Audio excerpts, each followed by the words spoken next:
Զարյան եղած է սպյուրքը հայու նախադիբարը,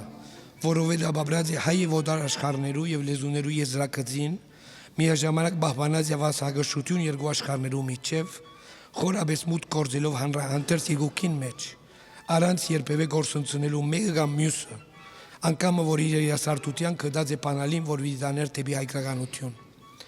Երկար դասամյակներու արգելքի ու բացակայութենի ետք Կոստանդինի վերադարձ իր գործերունից մեջ են արդեն ամրագրված է վերջին դասամյակներուն։ Արդեն սկսած է նույնիսկ հաջախաղի մեջ պերվիլ ասույթի ցևով դարբեր բարակայական նույնիսկ հոդվածներու մեջ ինչ որ արդեն բամը կնշանակե թե կամած հանրային գիտակցության մեջ մտած է անորանունը եւ գործը որոշ չափով կոնե։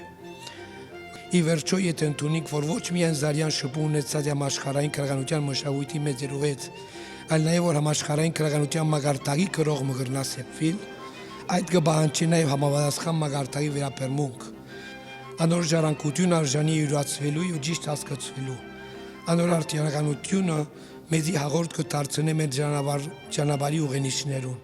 Մնացյալը մեր հաջորդ ցենուտերու գործն է։